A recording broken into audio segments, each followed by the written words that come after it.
Hare Krishna, welcome all of you for today's book reading session. Let us begin with prayers. Nama Om Vishnu Padaya Krishna Presthaya Bhutale Srimate Bhakti Vedanta Swamin Niti Namine Namaste Saraswate Deve Gauravani Pracharine Nirvishesha Shunyavadi Paschatya Deshatarine Namo Mahavadanyaya Krishna Prema Pradayate Krishnaya Krishna Chaitanya Namne Gauratvishe Namaha Jaya Shri Krishna Chaitanya Prabhu Nityananda Shri Advaita Gadadhara Srivasadi Gaura Bhakta Vrinda Hare Krishna Krishna Krishna Hare Hare Hare Rama Rama Rama Hare Hare.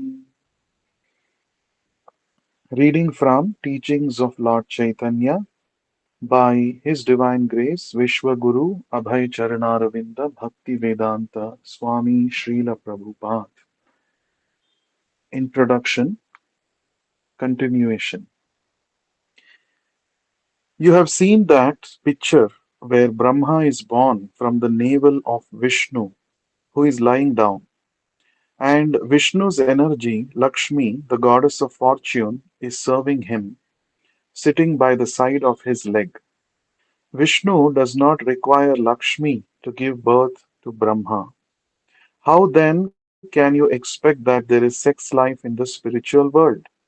Sex life here in this material world is required to produce children, but in the spiritual world, you can produce children as many as you like without any help from a wife. So there is no sex life there. Vishnu produces Brahma from his navel without the help of his wife. There are many such instances. This is the inconceivable spiritual energy. Because we do not experience spiritual energy, we think these are fictional stories. No, you think that way because you have no conception of spiritual energy. It is so powerful that it can do anything and everything. It has full independence. From each pore of the body of Mahavishnu, these universes emanate, seed like, and then they develop. They are exhaled when he breathes also. Just as man, just as when a man is diseased, the infection is carried by perspiration, by breathing, and by touching. That is a scientific fact. If a man is infected with smallpox bacteria, you can simply touch his perspiration and become infected. This occurs even in this material world. So, this is all possible. It is not impossible. It simply requires some intellectual capacity to understand. From Mahavishnu's spiritual body, so many universes emanate. When he exhales, they come out, and when he inhales, the whole thing is gone. This is the material universe. Just imagine the existence of each and every universe is contained in one breath of Vishnu. That is stated in the Brahma Samhita. We have calculated the age of Brahma, but actually you cannot conceivably calculate even 1 day of Mahavishnu. 4 billion 200 4 billion 2 million 4.2 billion years is only 12 hours of Brahma. And the whole life of Brahma is just within the period of one breath of Mahavishnu. Just consider what is the breathing power of the Supreme Lord. That Mahavishnu is the plenary partial representation of Krishna. Next comes the Garbhodakashayi Vishnu, from whom Brahma is born. Within that lotus stem from this Vishnu's navel, there are so many universes.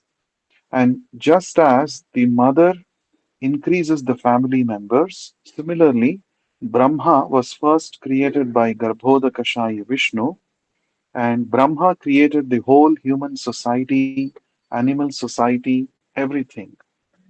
Mahavishnu's plenary expansion is Garbhodakashaya Vishnu, and his plenary expansion is Kshirodakashaya Vishnu. In this way, in each and every universe, there is one Garbhodakashaya Vishnu and one Kshirodakashaya Vishnu.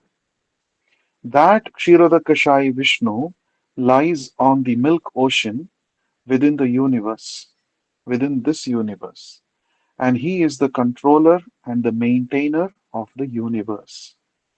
Brahma is the creator, Vishnu is maintainer, and when it will be required to annihilate the universe, then Shiva will come and finish everything.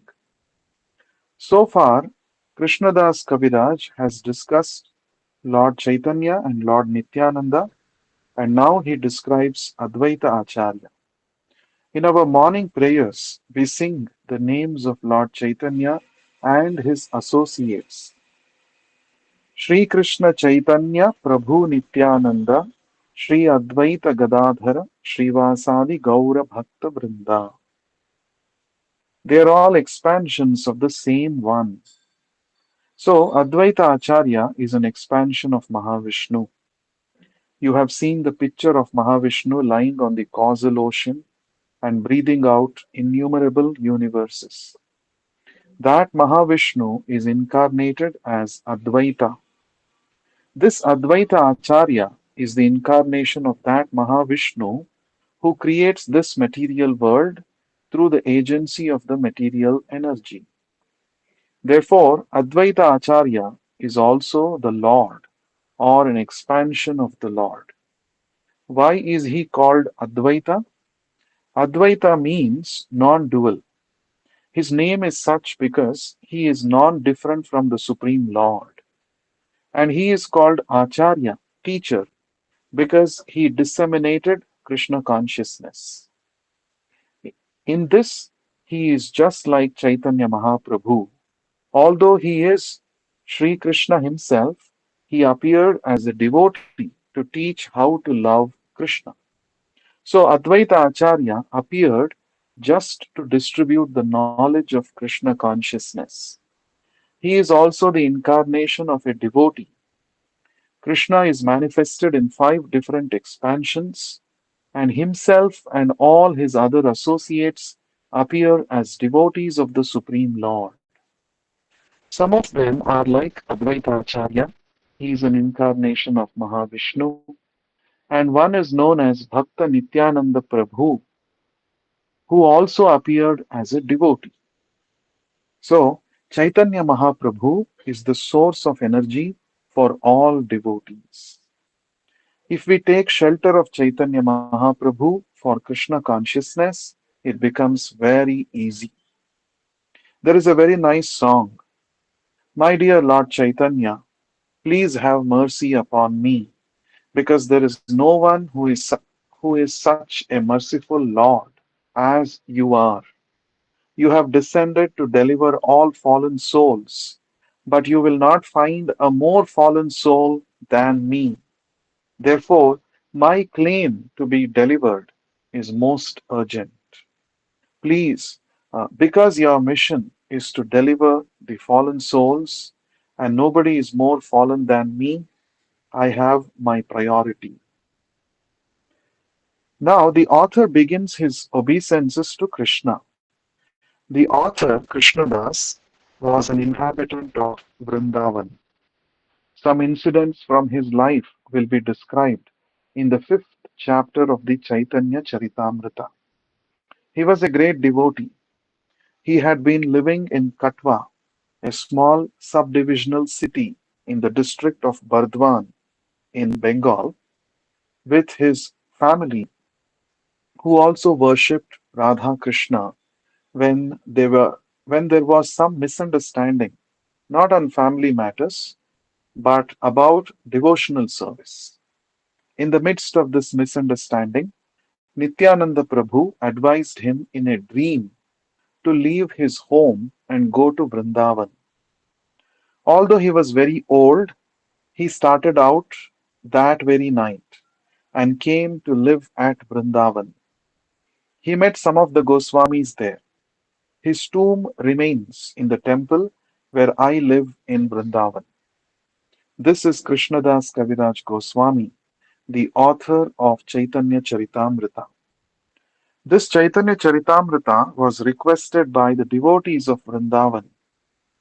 He began at a very old age, but by the grace of Lord Chaitanya, he finished this nice, most authoritative book on Chaitanya's philosophy and life, the character and activities of the eternal living force. Because he lived in Vrindavan, there are three temples that are very important. One temple is Madan Mohan, another is Govinda, and the third is Gopinath. These temples are the ones visited by all pilgrims. About 300 or 400 years after the construction of these temples, with the development of Vrindavan city, many other temples were built. But when Krishnadas Goswami was living, there were not so many. The only principal temples were these three: Madan Mohan, Govinda, and Gopinath. Because he was a resident of Vrindavan, he must offer his respects to the deities. And his first offering is respect. He considers himself as a layman and very slow to make progress. He asks God's favor. My progress in spiritual life is very slow, so I am asking your help. He is offering his obeisances first to Vigraha. Vigraha, according to devotional service, is the deity who can help us in dovetailing ourselves with Krishna consciousness. Our first business is to know Krishna and to know our relationship with Krishna. To know Krishna is to know oneself, and to know oneself means to know one's relationship with Krishna. What is our relationship with Krishna? That is learned by worshipping Madan Mohan Vigraha. Therefore, Krishnadas Goswami first establishes his relationship with Madan Mohan Vigraha. When one is established in relationship with Krishna, then he begins his function. The functional deity is Govinda. He offers his obeisances to Govinda, who resides in Vrindavan. Vrindavan is the place where there are desire trees. Actually, in the spiritual world of Vrindavan, it is explained that the land is of touchstone and the trees are desire trees. Desire tree means whatever you want, you can have. And the Lord is herding spiritual cows known as Surabhi cows. And he is worshipped by hundreds and thousands of gopis who are all goddesses of fortune. When Krishna descends, this same Vrindavan descends. Just as when a governor or a president goes to some place, all his entourage and paraphernalia, secretary, military, everything goes there with him. Similarly, when Krishna comes, his land also comes. Therefore, Vrindavan is considered to be not in the material world, and therefore devotees take shelter in Vrindavan. Vrindavan in India is considered the replica of the original Vrindavan, and so one should accept the trees of Vrindavan as being the same Kalpavriksha, desire trees. Now, one may say of the Vrindavan trees, "Oh, we can ask anything," but first of all, you should become a devotee. You simply cannot go and test them to see whether these trees are desire trees. Actually, when the Goswamis were there, the Kalpa Vriksha was there. The Goswamis were each under one tree for one night, and all their wants were satisfied. So, how could they live that way unless the trees were so nice as desire trees? For the common man, it seems very wonderful that the Goswamis could simply live underneath one tree one night and the next tree another night and have everything they needed. But it is all possible. As we make progress in our devotional service, we can realize this. There is another devotee, an acharya, who describes Vrindavan. When my mind becomes cleansed of all dirty hankering for material enjoyment, then I shall be able to see Vrindavan. So, Vrindavan is actually experienced by persons who have finished with material enjoyment. Everything is spiritual. This becomes revealed. We cannot challenge it. As you become more Krishna conscious, as you become more advanced, everything is revealed to you. Actually, Vrindavan is as good as the spiritual Vrindavan, and therefore Krishnadas Kaviraj Goswami says that underneath one of the desire trees of Vrindavan there is a nice throne decorated with valuable jewels on which Radharani and Krishna are seated. And his dear friends and the gopis are all serving them. Somebody is singing and somebody is dancing. Somebody is offering betel nuts and refreshment. Somebody is decorating with flowers. In this way, there are 108 gopis who are the constant companions of Sri Radha and Krishna. That scene is described in Chaitanya Charitamrita. In India, it is still a fashion of recreation to sit on a swinging throne, and if it is moving, it is very refreshing. In each and every home, they have a hanging throne, and when a man comes home from the office, if it is practical, it is moved for some time and he becomes refreshed. So, similarly, the same system prevails, especially in the month of Shravana, July, when there is the function called Jhulan. During Jhulan, in all the houses, not only of Vrindavan, but all over India, the people hang thrones. In every house and village, they place Krishna and Radharani and decorate them with flowers and move the throne and offer dancing and kirtan. If you like, you can introduce that system here. Jhulan goes on for 1 month. The temples are decorated and thousands of visitors come as spectators.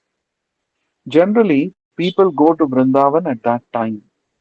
Krishna and Radha are seated on the throne surrounded by his friends. I offer my respects to Radha and Krishna, Krishnadas says. This Radha and Krishna deity shows us how to serve Radha and Krishna. Madan Mohan is simply to establish that I am your eternal servant. Now in Govinda, there is actually acceptance of service. Therefore, it is the functional deity. The next deity is Gopinath. The author offers blessings here to the audience in the name of Gopinath, the master or proprietor of the gopis, who attracted all the gopis by the sound of his flute because he wanted to dance with them. In the 10th canto of Srimad Bhagavatam, this is described. Some of the gopis are sleeping somewhere with their husbands, some are taking milk, some are caring for their children. They were all busy young girls. But as soon as they heard Krishna's flute, they at once left their places. All these gopis were childhood friends. In India, the girls are married by the age of 12 years, and the boys are married at not less than 18 years.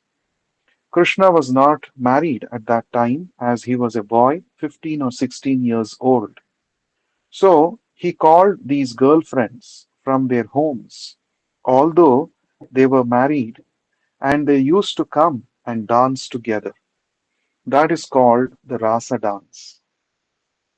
Hearing the transcendental sound of the flute, as soon as he would sound the vibration, all the gopis would come and join him at a particular place which was called Vamshi Vata.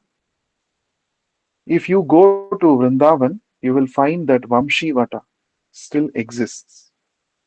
It is a very sanctified place, and pilgrims go there and offer their respects. Believe it or not, it is said that there are the same trees that were there at that time of Krishna. That is not so astonishing, however, because I saw some redwood trees in Muir Forest in San Francisco, which were said to be 7,000 years old.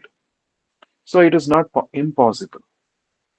Krishna advented 5,000 years ago, and if some of the trees are still standing, it is not unprecedented because here also there are very old trees. The particular tree under which Krishna used to call the gopis to come and dance the rasa dance at night with him, that tree is still there.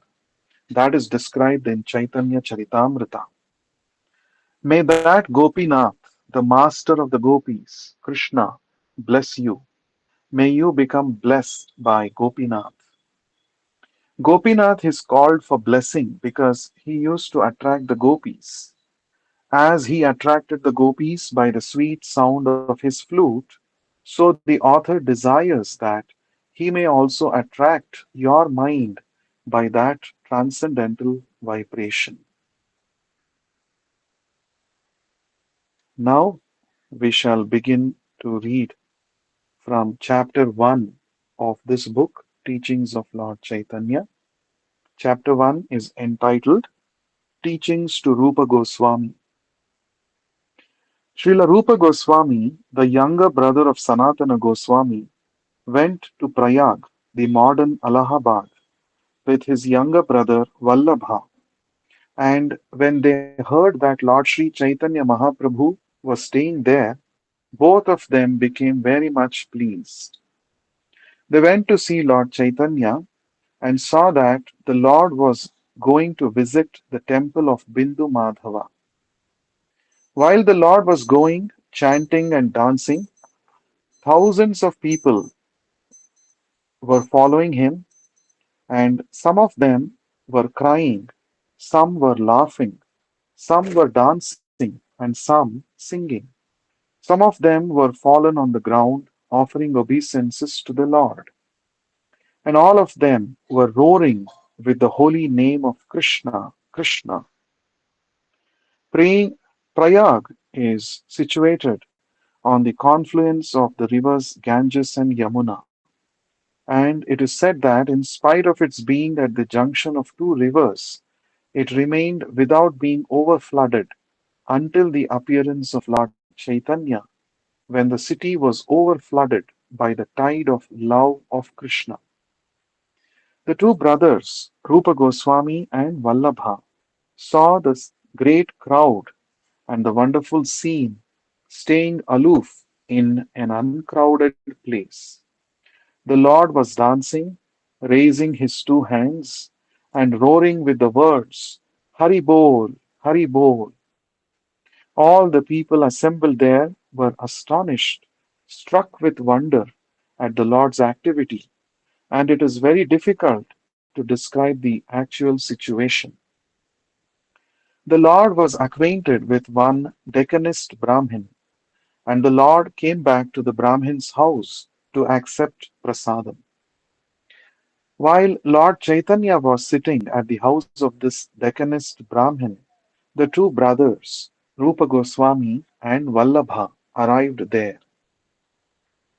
From a distant place, they fell down on the ground to offer obeisances and were chanting many Sanskrit verses from scriptures. The Lord saw Rupa Goswami in front of him, thus offering obeisances. He was very much pleased and asked him, My dear Rupa, please get up. The Lord informed Rupa Goswami about the causeless mercy of Krishna on him because Krishna had delivered him from the materialistic way of life, which is based simply on pound, shilling, pence. The Lord accepted the two brothers as his own devotees and cited one verse from the scriptures which states that a Brahmin who has studied the four Vedas may not be his devotee, but a pure devotee coming from a very low family may be accepted by him. The Lord then embraced the two brothers, and by his causeless mercy he touched his lotus feet on their heads. When they were so blessed, both the brothers came to offer their prayers to the Lord in their own words. The prayers said that Lord Sri Krishna Chaitanya Mahaprabhu, who is Krishna himself, has assumed the form of fair complexion, Gauranga, and is the most munificent incarnation of Krishna because he is distributing love of Krishna. Srila Rupa Goswami also quoted one verse which was later on found in the book Govinda Leelamrita. The verse says as follows: Let me be surrendered unto the lotus feet of Sri Krishna Chaitanya Mahaprabhu, who is the greatest, most merciful personality of Godhead, and who delivers those merged in ignorance and offers them the highest gift of love of Krishna and thus makes them mad after Krishna consciousness. After this incident, the Lord was invited by Vallabha Bhatta to the other side of the Ganges, and he went there. But wherever he used to go, Rupa Goswami would follow him and was staying with him. The Lord felt inconvenience in crowded places, and therefore he asked Rupa Goswami to accompany him to the bank of the Ganges, known as Dashashwamedha Ghat. And for 10 days he instructed Rupa Goswami about the truth of Krishna, the principles of devotional service, and the transcendental mellows. All was described in full detail so that in future he could distribute the signs of Krishna in his book Bhakti Rasamrita Sindhu. Srila Rupa Goswami has described this incident in the first verse of Bhakti Rasamrita Sindhu, which speaks about the causeless mercy of the Lord upon him. The Supreme Personality of Godhead is cognizant, all powerful, and by his causeless mercy, he empowers a living entity to receive his mercy. People in general, being under the spell of conditional life, are averse to devotional service and Krishna consciousness. They are unaware of the principle of Krishna consciousness, namely, one's eternal relationship with the Supreme Personality of Godhead, the ultimate goal of life, which is to return back to home, back to Godhead, and the process of returning to the spiritual world. These things are unknown to the conditioned soul. Lord Chaitanya, out of his causeless mercy, instructed Rupa Goswami on the principles of devotional service, and later on, Rupa Goswami distributed to the people in general the signs of devotional service. We shall continue to read in the next session. Thank you very much for joining. Shri Chaitanya Mahaprabhu ki jai, Srila Rupa Goswami ki jai, Right. Vishwa Guru Srila Prabhupada ki jai. Hare Krishna.